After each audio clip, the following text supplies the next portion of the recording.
চলে এসেছি একটা নতুন ব্লগ ভিডিও নিয়ে। তার নতুন ভিডিওতে তোমাদের সকলকে অনেক অনেক অনেক ভালোবাসা। আমার পাশে থেকেও আর নতুন ভিডিওটা দেখার জন্য সারাক্ষণ আমার সাথে জুড়ে থাকতে হবে। আর আমি সেরকম কালকে ভিডিও দিয়ে উঠতে পারিনি, একটু ব্যস্ত ছিলাম তার জন্য। তো আজকে আবার নতুন করে একটা ভিডিও দেবো, তোমরা আমার পাশে দেখো।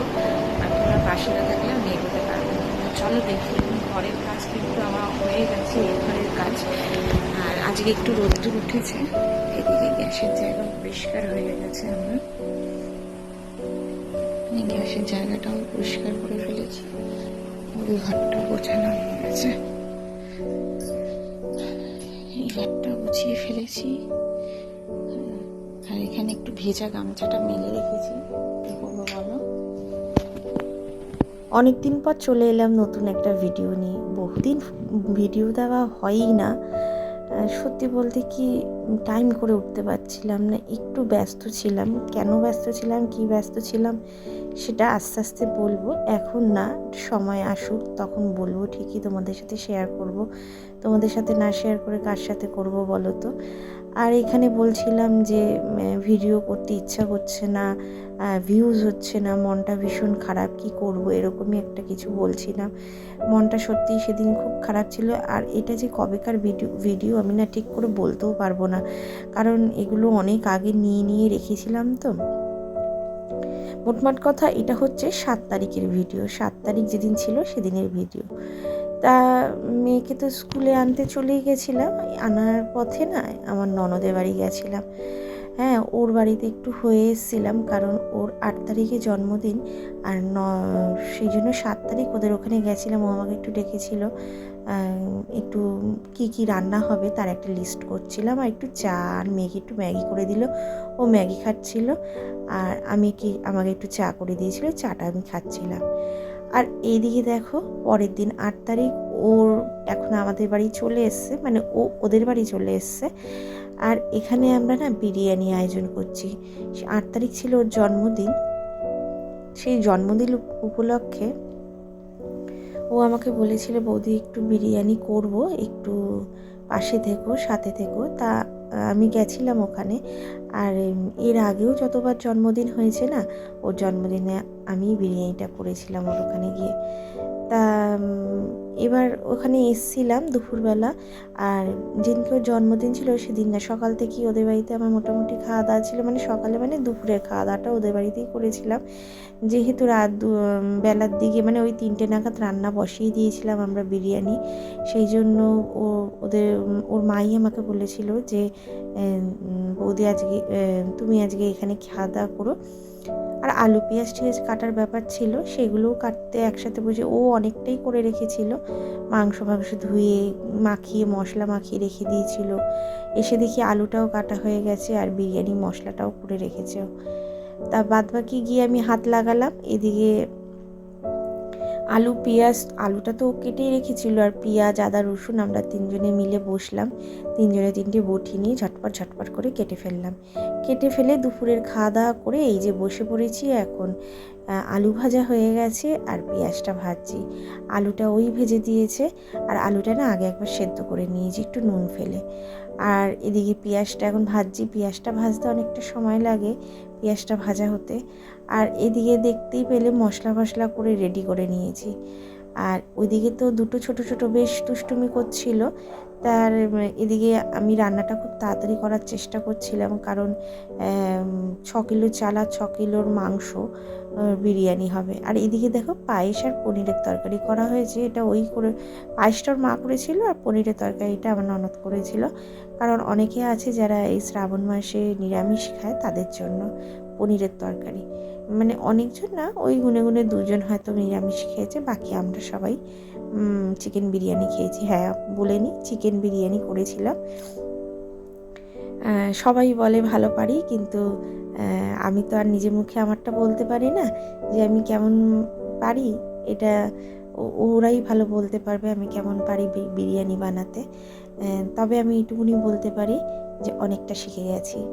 আর এদিকে দেখো রান্না করতে এই যে একটু পোস্ট দিয়ে একটু ফটো তোলা, একটু করা, ওগুলো তো করছিলামই, একটু আনন্দ করছিলাম। আর এখানে না এগুলো আমাকে সাউন্ডগুলো মিউট করে দিতে হয়েছে, কারণ এখানে তখন গান চলছিল। আর এদিকে আমি জোর লাগিয়ে রান্নাটা শুরু করে দিয়েছি। রান্নার মধ্যে পেঁয়াজটা ভাজা হতে অনেকটা সময় লাগে, ওটাই অনেকক্ষণ ধরে ভাজছিলাম। আর ওইদিকেও তো মাংস সব ধুয়ে মাখিয়ে রেখে দিয়েছিল। তাই এদিকে বসে বসে রান্না করছিলাম। আর না একদিক দিয়ে ভালো হয়েছে, নিচে বসে রান্না করতে অনেকটা রান্না না আবার দাঁড়িয়ে করতে না খুব কষ্ট হয়। আর এইদিকে এই যে মাংসটা তোমাদের দেখাচ্ছি, মাংসটা এই যে মাখানো রয়েছে, ফ্রিজের মধ্যে রাখা ছিল। মানে এগুলো ওরা ওই 11টা-12টা নাগাদ ধুয়ে টুয়ে রেডি করে রেখেছিল। আর মশলাটাও বিরিয়ানি মশলা, যেটা আমরা গোটা মশলা দিয়ে তো বিরিয়ানি করি, সেই গোটা মশলাটাও মানে পেস্ট মানে গুঁড়ো করে রেখে দিয়েছিল, ডাস্ট পেস্ট। যাই হোক, ওইদিকে ও একটু পোজ দিয়ে নিল। আর এদিকে দেখো মাংসের সব মশলাগুলো রেডি করে নিয়েছিলাম, তা সেইগুলো তেলে ছেড়ে দিলাম। আর মাংসটা কষাতে শুরু করব। মশলাটা একটু ভাজা ভাজা হোক, তেলটা যেই ছেড়ে দেবে তখন মাংসটা দিয়ে দেবো। আর সত্যি কথা বলতে না, মাংস করতে বেশি সময় লাগবে না, কারণ মাংসটা ওই যে আগে থেকে মাখিয়ে ঠাকিয়ে রেডি করা ছিল না, এতে না রান্নাটা খুব তাড়াতাড়ি হয় আর তাড়াতাড়ি সেদ্ধ হয়ে যায়।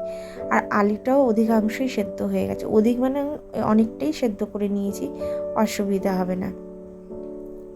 আর এদিকে না বিরিয়ানি আলু না একটু নরম নরম, একদম একটু গলা গলা হলে বেশ ভালোই লাগে, মানে একদম হাত দেবো একদম গলে যাবে এই ধরনের। যাই হোক, ওদিকে রান্না কমপ্লিট করে এদিকে চলে এসেছি আসল প্রোগ্রামে, মানে কেক কাটার প্রোগ্রাম। তা এই আমার ননদ কিন্তু কেক কাটতে বসে গেছে ওর মেয়েকে নিয়ে। তা এত সুন্দর দৃশ্যটা তোমাদের সাথে শেয়ার না করে পারলাম না, তো ওটা তোমাদের সাথে শেয়ার করে দিলাম। আর ও তো খুব আনন্দ করে জন্মদিনটা করেছে, সত্যি ও করেছে তাও নিজের জন্মদিন। আমি তো আমার মেয়ে যখন ওর মেয়ের বয়সী ছিল তখন না আমি এইসব কোনোদিনই করতে পারিনি, মানে জন্মদিন বড় করে করব। আর ছোটোবেলা থেকেই না আমাদের কোনো জন্মদিন হতো না, মানে আমার বাপের বাড়ির কথা বলছি, জন্মদিন হতো না, তাই জন্মদিন করাও হতো না। জন্মদিনের যে ব্যাপারটা কোনোদিনও ফিল করে উঠতে পারিনি। আর এদিকে ও কেক কেটে সবাইকে খাইয়ে দিচ্ছিল, গিফটও পেয়েছিল, কিন্তু আমি না সেদিন গিফট দিতে পারিনি। ও আমাকে বলল যে বৌদি এখন তোমার দিতে হবে না, আমি তার চলে যাচ্ছি না, তুমি পরে দিও। সত্যি কথা বলতে কি ভেবেছিলাম যাব কিনতে, কিন্তু ওই 6 কিলো মাংস 6 কিলো চালের বিরিয়ানি করতে গিয়ে না আর টাইম পাইনি। ওই করে উঠেছি 8টার সময়, মানে করে উঠে ঘরে গিয়ে রেডি হয়ে আবার চলে এসেছি ওর এখানে, টাইম পাইনি আর। তা ওই জন্য ও আমাকে বারণ করে দিল যে এত খাটাখাটনির মধ্যে তোমাকে আর যেতে হবে না মানে কিনতে, অন্যদিন তুমি দিয়ে দিও। তা আমি এখন তো কিনে নিয়ে এসেছি, ওকে এখনও দিয়ে উঠতে পারিনি, ও চলে গেছে। আমি ওকে দিয়ে দেবো, আমি তোমাদের সাথে শেয়ার করে দেবো ওর জন্য আমি কী কিনেছি, ওটা পরে ব্লগে আমি শেয়ার করে দেবো। আর এদিকে কেক কাটা হয়ে যাওয়ার পর ও আমাকে বললো বৌদিগুলো নিয়ে যাও, তুমি একটু ভাগ করে দাও কেকটা কেটে। তাই ওকে বারবার করে গিয়ে জিজ্ঞাসা করছিলাম কতজন পিস হবে বল একবার। তো ওই 30 জনের মতো খাওয়া দাওয়া করেছিল। আর 6 কিলো চাল 6 কিলো মাংসটা অনেকটাই বেশি ছিল, তবে মাংস কিন্তু লেগে গেছিলো যা ছিল, কিন্তু রাইসই একটু বেঁচে গেছিলো পরে। তাই এদিকে দেখো কেক ঠেক কেটে সবাই খেতে বসে গেছে। আর এদিকে বিরিয়ানি সার্ভ করাও হয়ে গেছে। আর এই পুচকিটা কি দুষ্টুমি করছে, আর ওই যে ওর পাশে জল ঢেলে দিচ্ছিল। আর দিকে রিশা বসেছিল, ও আমাকে বলছিল তোমরা তো দেখতেই পেলে যে কালকে আমার এক ননদের বার্থডে ছিল, সেখানে তো আমি করেছিলাম বিরিয়ানি রান্না করেছিলাম, সেগুলো তো তোমরা দেখলেই। তো আজকে হচ্ছে তার পরের দিন, অনেকটা বিরিয়ানি বেঁচে গেছে, সেগুলো আমরা খাওয়া দাওয়া করবো, আর পুরোটাই তোমাদের সাথে শেয়ার করবো। আশা করি তোমাদের ভালো লাগবে দেখে। আর চলো দেখি কিরকম আছে আর কিভাবে গরম করছে, দেখি ওগুলো কি করছে, এখন গিয়ে দেখবো ও গরম করতে পেরেছে কিনা। তা তোমরা আমার সাথে থেকো, পাশে থেকো। অনেকদিন ভিডিও দিতে পারছিলাম না, খুব ব্যস্ততার মধ্যে ছিলাম। প্লিজ তোমরা আমার পাশে থেকো, পাশে থাকলে আমার ভালো লাগবে। তোমরা যদি পাশে না থাকো আমি এগোতে পারবো না। কারোরই ভিডিও আমি দেখতেও পাচ্ছিলাম না, এতটাই ব্যস্ত ছিলাম। প্রত্যেকদিন রাত হলে আমি কিন্তু সবার ভিডিও দেখতাম, মানে আমার টাইম হচ্ছে গিয়ে রাতে শুয়ে সবার ভিডিও দেখা, কমেন্ট করা, কিন্তু এই কদিন তাও করতে পারছিলাম না, এতটাই ক্লান্ত ছিলাম। আর একটু কাজে ব্যস্ত ছিলাম, অন্য একটা কাজে ব্যস্ত ছিলাম, যার জন্য এখানে মাথা দিতে পারছিলাম না। তো তোমরা আমার সাথে থেকো, পাশে চলো তোমাদের দেখাতে থাকি। আর আমরা খাওয়া দাওয়াটা করে নিই, ব্রেকফাস্ট করবো ওখানে আজকে। দেখো সকালে তোমাদের সাথে শেয়ার করছি বিরিয়ানিটা কীরকম দেখতে হয়েছে। সত্যি কথা বলতে না, কালকে রাতে একদম তারপরে রান্না করার পর আর একটাও ভিডিও ঠিক করে করতে পারিনি, নিজেদের ফটোটুকুই তুলতে পারিনি, তা বিরিয়ানি তো আরও শেয়ার করতে পারিনি তোমাদের সাথে। তা এখন ভাবলাম একটু তোমাদের দেখিয়ে দিই। আর এখানে বিরিয়ানিটা যেরকম সাদা সাদা এসছে, অ্যাকচুয়ালি সেরকম না, বিরিয়ানিটা দেখতে খুবই সুন্দর ছিল, সাদা হলুদ ভাতে মেশানো ছিল, ভালো লাগছিল, ভালো ছিল। আর বিরিয়ানিটা না সেদিন সত্যিই খুব ভালো হয়েছিল, যে যে খেয়েছে শেষেই বলেছে। আর বাচ্চাদের জন্য খুবই ভালো হয়েছিল, কারণ সত্যি কথা বলতে বিরিয়ানির মধ্যে না আমি বেশি কিছু উদ্ভট মশলা দিইনি। আর আমার মনে হয় যে বিরিয়ানি করার জন্য না বেশি মশলার দরকার হয় না, কারণ আমরা বিরিয়ানি একটুখানি ড্রাই ড্রাই পছন্দ করি, তাও অনেকে আছে একটু গ্রেভি দিলে ভালো হয়। তো সেই জন্য ওই যে মশলাটা মানে পুরো মশলাটা দিয়ে বিরিয়ানিটা রান্না করেছিলাম। আমি বাড়িতে করলে অনেক সময় না মশলার রসটা বার করে নিয়ে তারপর করি। যাই হোক, ওখানে খাওয়া দাওয়া কমপ্লিট করে এটা হচ্ছে তার পরের দিন, মানে 9 তারিখ হুট করে আমার দিদি বলল তুই এসে একটু ঘুরে যা, মানে হচ্ছে গিয়ে শুক্রবার দিন ওর বাড়িতে যাব বলে উদ্দেশ্যে বেরিয়েছিলাম। বেরিয়ে ওদের বাড়ি যাব হচ্ছে গিয়ে সোদপুর, আর ট্রেনটা না গ্যালোপিং ছিল, ঠিক নৈহাটি থেকে আসলো, খড়দায় দাঁড়ালো আর সোদপুরে দাঁড়ালো না। যাই হোক, আমি আগরপাড়ায় এসে নেমেছি, আর এখান থেকে এখন আবার আমি 1 নম্বরে যাব, গিয়ে আবার ট্রেন ধরবো, তারপর আবার মানে সোদপুরে গিয়ে নামবো। ভাবো তো কত কষ্ট, এত দূর থেকে যাত্রা করলাম, এত টাইম নিয়ে এলাম, তারপরে যদি আবার এরকম হয় কার ভালো লাগে বলো। যাই হোক, তবু আমি থাকলে একরকম, মেয়ে তো আছে সঙ্গে, ওরও তো কষ্ট হচ্ছে। তবে হ্যাঁ, অনেক দিন পর আমরা বেরিয়েছি কিন্তু দুজনে মিলে। আজ 3-4 মাস হলো আমি যেন কোথাও বেরোই না, মনে হয় যেন সেই বড় মার পুজো দিয়ে এসেছি, তারপরে আমি না সত্যি ঘর থেকে আর বেরোইনি। সবাই হয়ে ওঠে না, এখন কি হয়েছে কি জানি, বেরোতে ইচ্ছা করে না। আর বেরিয়ে কিন্তু বেশ ভালোই লাগছিল।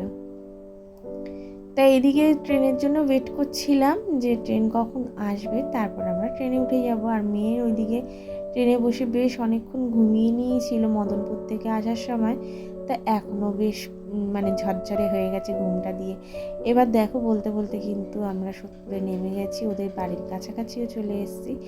আর শোনো, তোমাদের আগে থেকেই বলে দিই, এরপরে কিন্তু আরও একটা ইন্টারেস্টিং ব্লগ আসছে, যেটা হচ্ছে আমি আমার দিদিবাড়ি থেকে একটু কোথায় কোথায় ঘুরতে গেছিলাম, সেইগুলো তোমাদের সাথে শেয়ার করবো আরেকটা ভিডিওতে।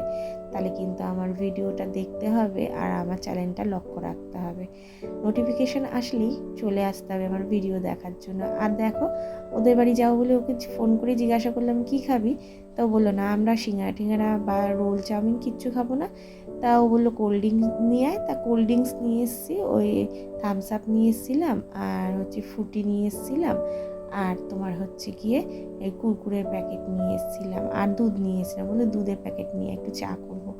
তা ওটাই নিয়ে গেছিলাম। আর লাস্টে শেষে তোমাদের সাথে কিছু প্রিটি ফটো শেয়ার করে নিলাম, যেইগুলো আশা করি তোমাদের খুব ভালো লাগবে। আর তো সেরকম কিছু ওর ভিডিও জন্মদিনে করতে পারিনি, আর ফটোগুলো দেখে তোমাদের কেমন লাগলো অবশ্যই তোমরা জানি তোমাদের খুব ভালো লাগবে। আর অনেক দিন পর ভিডিও দিচ্ছি, কিছু মনে করবে না।